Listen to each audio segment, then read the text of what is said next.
Hey, when it needs Wi-Fi access, it's guest one, lowercase G, U-E-S-T, one.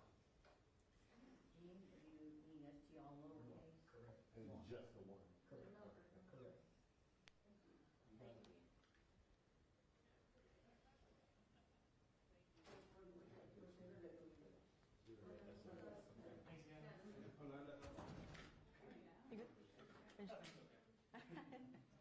I was like, let me do it right now.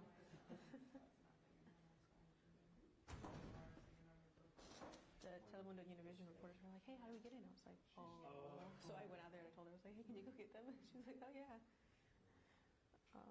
Yeah, I guess we're good to check. Booth for Australia, when you're there, 2 anymore. Yes. Victoria, I'm the booth. There's side to it.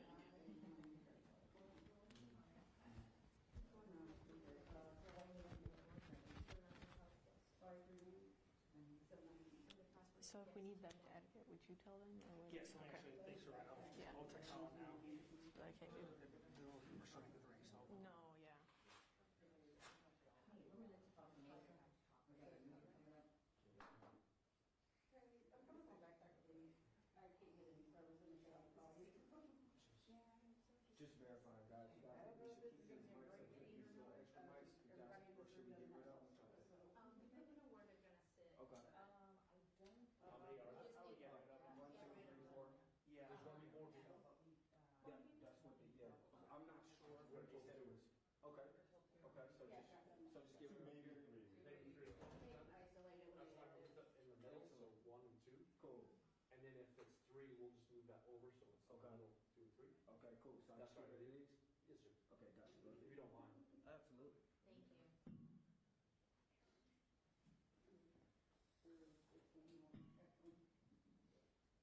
Okay, cool. Thank you so much.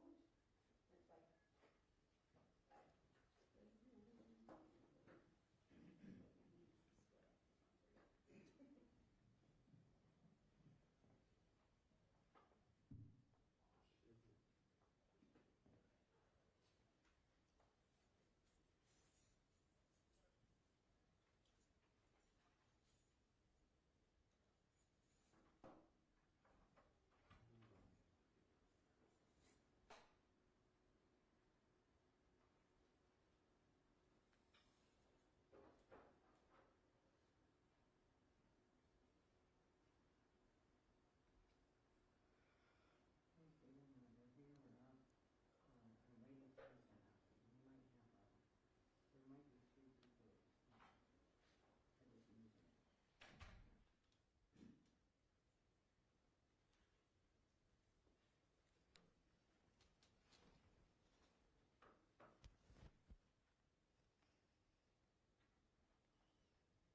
Okay, do you want me to mute here? No, I'm just, no, okay. Okay, all right. Okay, bye.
Not picking people to put in my bag, You probably did.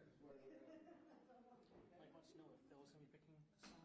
That one looks like mine. No, I'll probably pick it. I'll just send a time code. No, see, I guarantee mine's more beat up than yours. Mine's more beat up.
Test, test, test.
I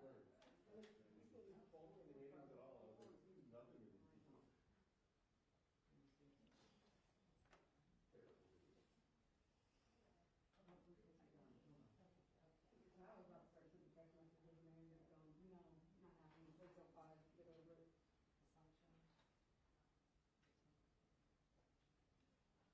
Get together. You just tell me how Why is this thing loud? So it's just a setting? Oh, yeah, you can change it. I like to have settings to see what time it is in my eye. I was wondering.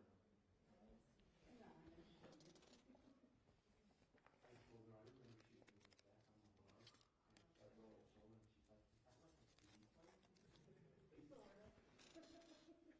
I'm not out. This is waiting for you. Oh, yeah. Yeah. She says, are we filming that? What's this size?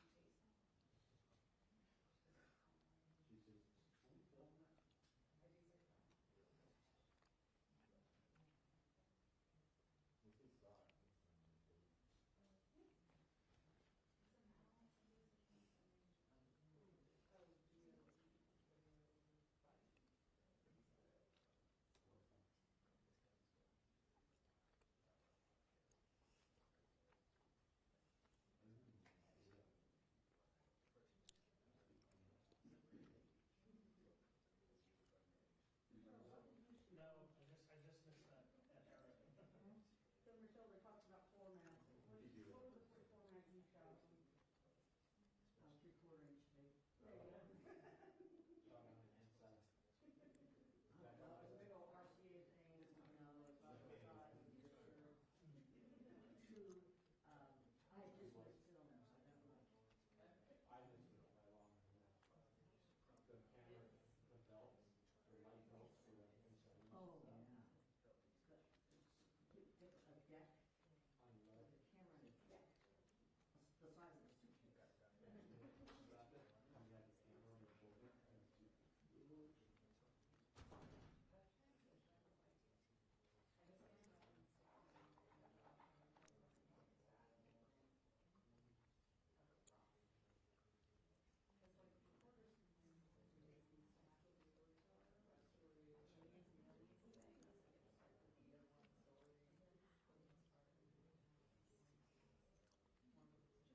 It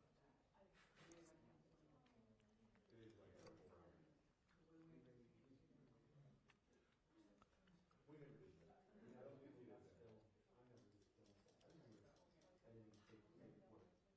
And then you had your back tape, and they would get back tape. I don't know. I forgot the name. And when I first started, someone had to explain over the phone how to do that. Okay, so you're gonna lay the audio, and you're gonna lay down the video. Audio channel 1, I didn't know channel that. 2, then upper channel. Because if you cut off the voice track, you get a start. I was working with the governor's wife, and she was really into basic things that she did at work. Using that, and using that stereo practice. Trying to edit, take it back. Where'd you have to, yeah, you United States? Yeah. Okay. 2 hours Well, that's for where you came 7. from, huh? Yeah, she also worked at the other station there, like as a talk show host when we first got to Mason. Oh, really? Yeah, she had like her own show and stuff back in LA. I'm getting out of your way.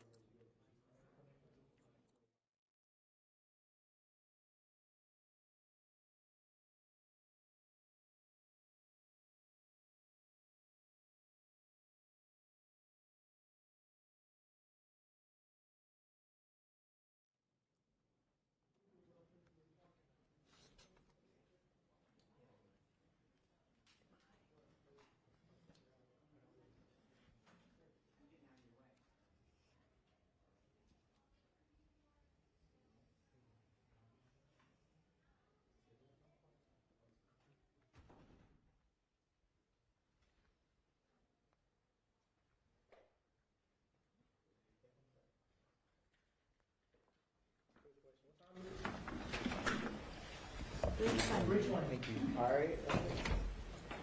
Good afternoon, everybody. Be back. Okay, thanks everybody for being here. I'm Marley with Orlando Health, and we are joined today by Dr. Joseph Ibrahim, and as well as Anthony Berry. And so I'll let you guys take it away from here. All right. Hey, good afternoon, everybody. I'm one of the trauma surgeons here. I've been here a while now. Just happened to be on backup call last night for the unfortunate events that happened. Glad to answer questions. I'll let Anthony introduce himself and tell his side of the story. All right, guys. Like I said, good afternoon. I'm Anthony Berry. Honestly, it could be worse for me, so I'm not feeling as bad. I do feel bad for other patients and people that were there. It's a very traumatic experience. If you guys do have any questions, I'm more than likely to answer. Can you guys hear me? Can you just kind of tell us what happened last night from your perspective? From the beginning? Yeah. All right. I could have sworn I turned that off. So sorry, guys. All right, from the beginning to the top. Yeah. All right, so May 17, 2004, I was born. No, I'm sorry. My friends invited me downtown, and I'm usually studying and things like that. But I was like, you know, it's Halloween. Let's go out.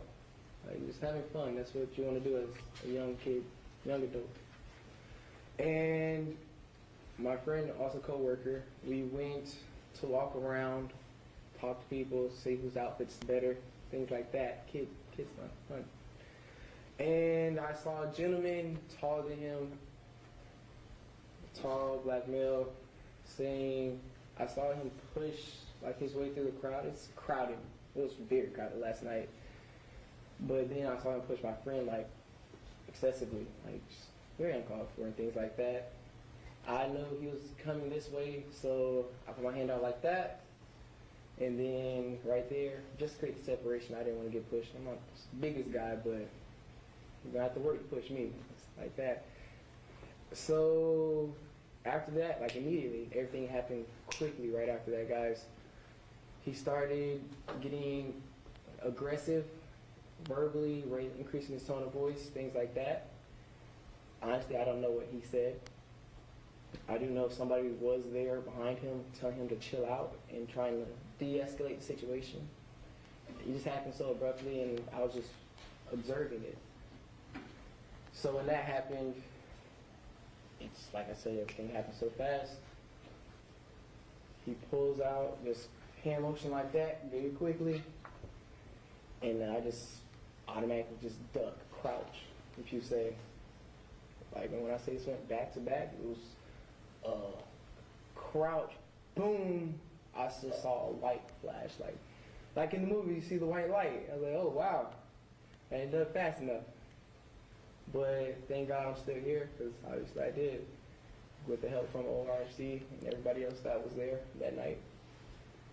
I was really worried about my friend, because I didn't see him on the ground, which is a good sign, but I didn't see him until I haven't seen him yet, but you know, he contacted me, everybody's good. So that was pretty much the night. Did you know what had happened when it happened, or did it take a minute? When I got shot? Yeah. So right when I said everything happened so quickly, I didn't even know I was gonna duck. That's how quick it happened. I'm going around, boom, pow. Then I just feel like my head a little heated, like that's what it felt like. The wind touched my scalp, like, whoa, I got hair, I'm not bald yet. So then I covered my head, and then, like, I'm in EMT school, so I just went over trauma assessment. So I had my shirt, just covered it, grabbed it, just held the wound. I know it was bleeding profusely, and then followed the crowd. We ran and, like to say, get low. That's what we did. Ran and got low. After that, walked to the Orlando Fire Department, and I got transported straight to here. Anthony, when you at some point you had to realize you had been shot. What were you thinking? What was I thinking when I got shot? You said you ducked, you put your hand on your head. What was I thinking? I mean, it wasn't a thought process. You don't plan for things like this. You really don't. It's life. Let's say, I knew I was bleeding. I was thinking of stopping the wound. I didn't want to bleed out, things like that. I was just making sure I was protecting the people that I was with were okay.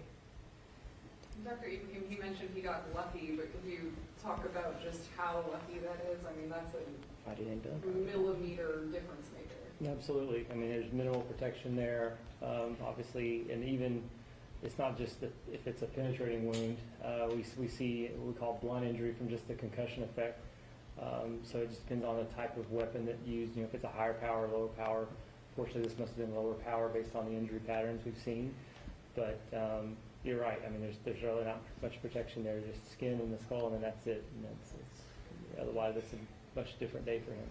Much different day. Much different day. Dr. Neal, if it had been 1 inch, 1 centimeter, explain, like. Man, I mean, it's literally a centimeter or two difference. I mean, an inch would have been down here. Yeah. What does it feel like when you hear the doctor say centimeter difference? Oh, I knew it was very close. I knew it was very close off rip. I mean, after it happened, the first thing I did was thank God I was still here. It means I have another opportunity to achieve my goals in life. So I'm just thankful for it. I do feel bad for the other victims and then everybody else that's been affected by this traumatic event. But I just keep my head up high. Does this impact how you view, like, going out at all, or are you still going to be out with your friends? Oh, whoa, no. You know, they say, stay in school. I'm going to have to stay in school. Nah, it's life. You can't determine what's going to happen. I'm not going to just be like, oh, I'm not going to go out anymore, change my lifestyle. No. I'm going to be me at the end of the day, keep my head held high. Thank God just for the opportunity just to live life. Anthony, you mentioned, you know, you're in school, Yes. EMT school, like, are you at UCF or Currently at Valencia, plan on transferring, maybe UCF, probably get into nursing. Well, definitely get into nursing, but maybe UCF and university. You mentioned I was going to say, can you go through again what happened? From the beginning again? Well, just that someone aggressive, and then you thought duck, and then tell us again what happened. You saw a flash? I mean, can you tell me that again? Cool. Okay. Give you a better story. So, like I mentioned, I saw my friend get pushed aggressively. And my friend's he's not even a big guy. He's a cool guy, but not that big. So when I saw it, I just knew it was coming my way.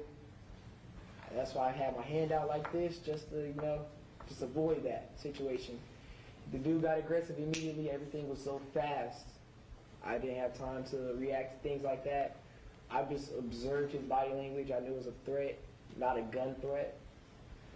But when that happened, let's say I'm just observing, you're watching it. It's like a movie. It's an action movie. You're like, oh, wow. What's going to happen next? The threat's in your face. You don't want to turn your back to it because it could have been a whole different story. So when that happened, it was the motion. Everything was going fast. I don't know if he reached in the bag or his pants.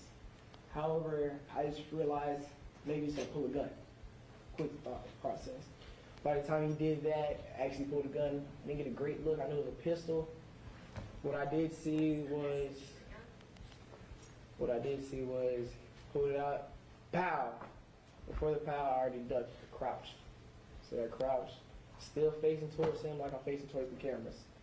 Down here, I'm like, okay, boom, feel it. You feel it instantly, guys. It's instant. It's not like I was like, oh, la la la la. No, it's totally different.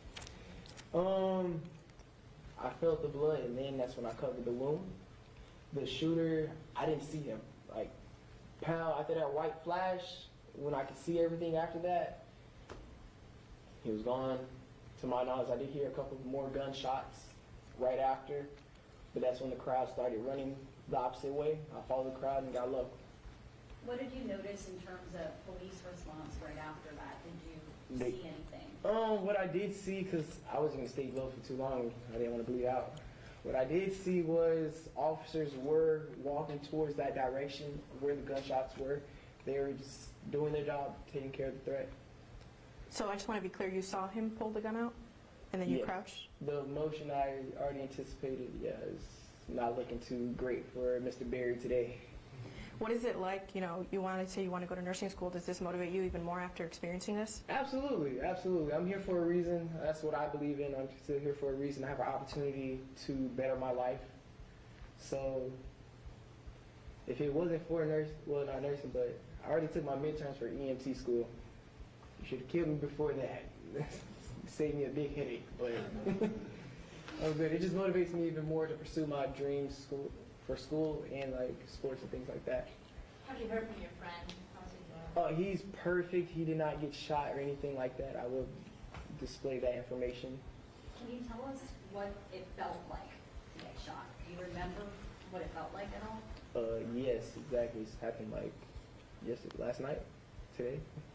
I got shot. It felt quick. I mean, I was around only 7 feet away from him. We direct eye contact, closer than you and I are right now. Hot, the bullet was hot, flash. It just something going straight through you with no way of you stopping it. I mean, good thing I watched The Matrix at least 3 times. I got out the way a little bit, but it wasn't that fast. Doctor, if you could talk about, you know, obviously you guys have been extremely busy overnight into today. You know, what has that effort been like from a hospital perspective, mobilizing to kind of make sure you save as many lives as possible? Sure. Fortunately, we have a really good team here. You know, we drill a lot. We do a lot of things. We have a great trauma director in Dr. Zito. We review our own, resuscitations to make sure we're doing everything to the best of our ability. We're fortunate that we have a larger trauma area to work with.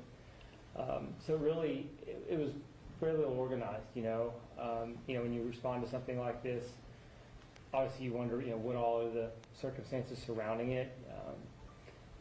Fortunately, there was a big law enforcement presence here. Can't emphasize enough how you feel safe going into some situation like that, because that does enter your mind when you hear, you get the call, multiple victims, we need you to come in. So, having them here is a huge relief. But you walk in, and again, it's probably sound like a record, but it's just, your training takes over. You just go through what we call the ABCs of trauma. You assess each patient in the same standard way. That way nothing is missed.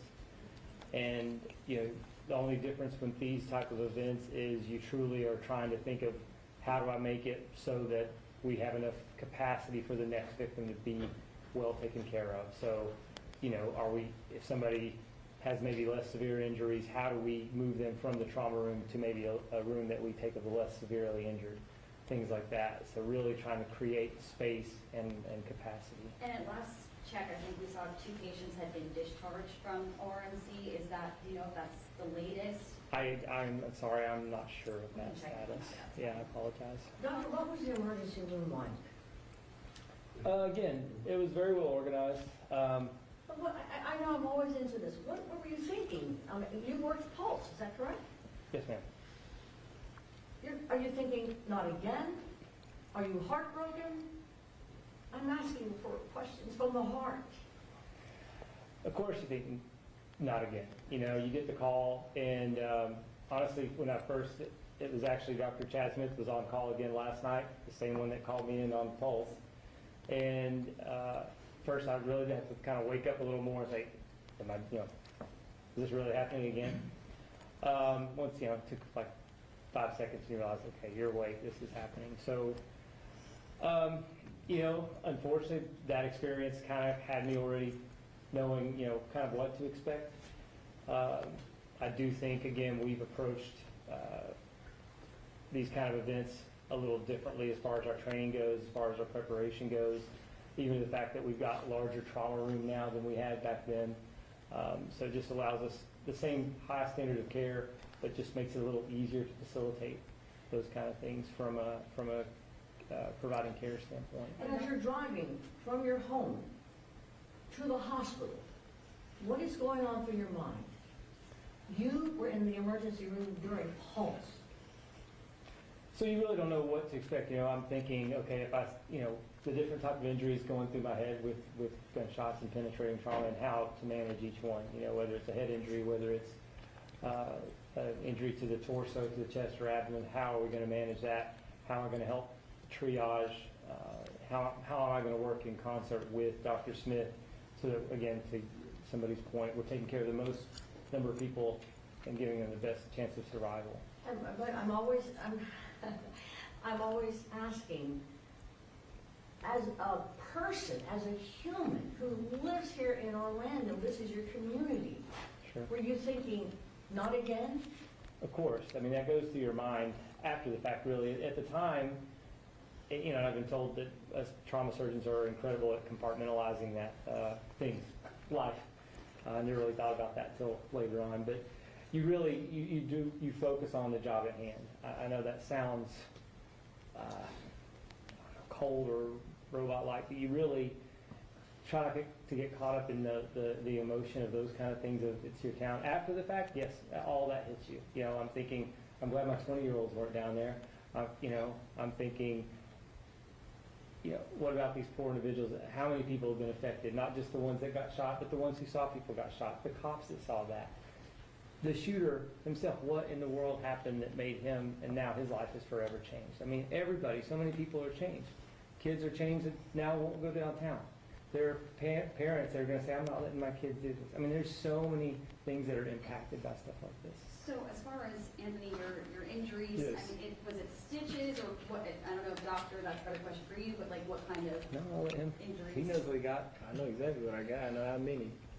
I did get staples and stitches. It's really right here. You guys can't see. It did hurt my modeling career. I did want to be a model, but you know, things happen in life. But I have like 6 staples, 6 stitches. At any point before this, did you ever think going downtown previously what has happened there before? Did that ever stick in your mind like this could happen to me going downtown? Again, guys, I've probably said this more than enough. Sound like a record, like you said. It's life. I mean, there's risk to anything the second you step outside your house. Anything could have happened. I wasn't thinking of that. It's Halloween. I just wanted to not necessarily celebrate, but enjoy the time and be with friends and give me a little break from school, things like that. Did this seem unprovoked, or did something lead up to? So with the incident with me and the shooter, very unprovoked.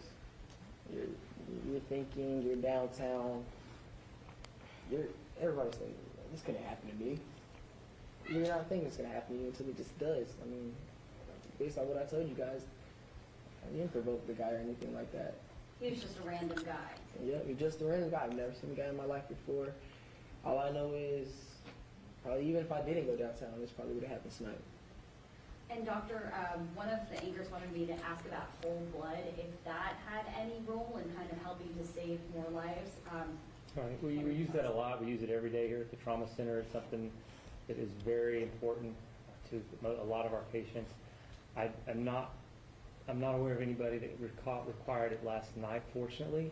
You asked earlier about the types of injuries. You know, Anthony talked about his, but fortunately, I mean, we had a few others that are severe that we're watching closely, but didn't require surgical intervention at this point. Fortunately, most of the others were relatively minor, meaning orthopedic injuries, not necessarily life-threatening injuries. Anthony. Yes, sir. The shooter is John. Okay. Yes. What's the message for him?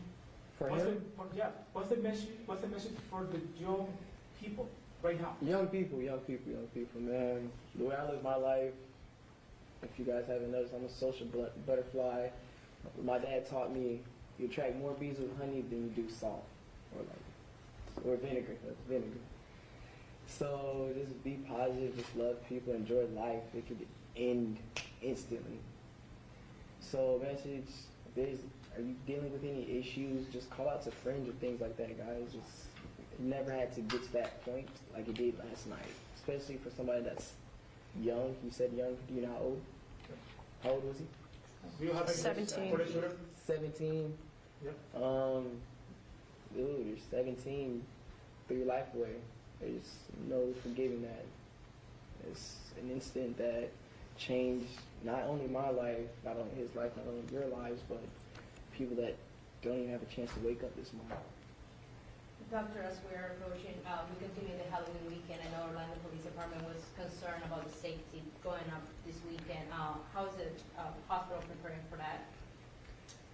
You know, we don't necessarily have extra staff. We kind of have a standard. Unfortunately, it's always busy. I mean, we are one of the busiest trauma centers in the country. We see roughly 7,000 traumas a year. So we have a pretty high standard of staffing with regards to, we have a training program. We have lots of residents involved. We have a trauma surgeon in-house on call 24/7. We have a backup system. That's how I ended up in here last night. And then we also have a tiered program. We have a mass casualty call out that happens that did take place last night. Fortunately, we were able to call it off pretty quickly once we had a better assessment of things. But that goes out to everybody. And then again, they respond, what are the needs? Because it's interesting with those kind of things. You don't want everybody at once because then everybody's exhausted, right? You have to have a tiered response and you have to have a plan for how are we going to follow up in the next 24, 48 hours like we've seen before so that all the patients get the care that they need. I have a clarifying question. I think you said none of the patients required surgical intervention, correct? Correct. What exactly, for people who don't know medicine, what does that mean? None needed emergent surgery right away. There was the one unfortunate patient that came in that was in a cardiac arrest, that had severe injuries, and once he was here, the team assessed him and recognized he had non-survivable injuries. But the rest of them had minor injuries. Some of them, again, might need other surgery, like orthopedic surgery later on, but none of them required going to the operating room immediately. Can you explain again Anthony's wound in terms of how close he came for it to be a different outcome? One second. I just love your voice. Like when I watch TV, I just hear that. I heard that voice before. I'm like, no, you have a TV voice. Sorry. No, it's good. So yeah, you can see, like I said, there's not much room there. We're talking a centimeter difference, and he's severely, has a brain injury. Not just, again, whether the bullet actually penetrates the skull or it just hits the skull and kind of ricochets off, either can cause traumatic brain injury. So again, for it to cause a laceration, there's minimal subcutaneous tissue between the skin and the skull. So, he's a lucky man. Extremely. Thank God for that. Anthony, can you show us your wounds? Oh, can you guys not see it? No. Can you? No. Doctor, you mentioned having that tiered system so people aren't working while they're too exhausted. You got called in 14 hours ago, or 15 hours ago now. I'm sure when you come in, it's all focus, all adrenaline, just trying to make sure people are cared for. Is it hard to step away after everything where you're just checking to make sure everything is perfect before you go? What's that like, having to finally say, okay, my shift is over? Sure. Honestly, no, we work so close with our team. It consists of residents, nurse practitioners, PAs, nurses, RT. So, I literally went back and checked on one of the patients that I took care of last night, talked with the nurse, talked with the patient's family and her, talked with the residents and the fellows taking care of her, and made a plan for, here's what we need to check the rest of the day. And you really rely on it, just like you guys rely on each other, right? You're a team when you come and do these kind of things. You really get to rely on them. I saw my partner that was coming on next. I talked to one of them. So you really rely on each other for that. And obviously, if they have any questions or issues, you're always available. But you learn that you have to do that, to your point, to kind of decompress and survive and have those moments to go home and realize, appreciate your own family and friends, and like Anthony is saying, enjoy life and why we all do what we do. We have time for one more question. Are we keeping you from going home right now? That's okay. I got to go home for a little bit before I came back. Can we have you spell your name, Anthony, and the doctor as well? I'll let you go first, man. You're a doctor. All right, that's okay. We're all the same. Joseph Ibrahim, Ibrahim. All right, Anthony Berry, Anthony Berry, Berry. And you're 20? 20 years old, 20 years young, let's say that. Anthony, how's your family? They're good. everybody's safe. I did see a family member downtown, which I was really worried about, and everybody's safe. I'm the guy. I'd rather it happen to me than somebody else. Thank you. Thank you guys. Thank you. Thank you.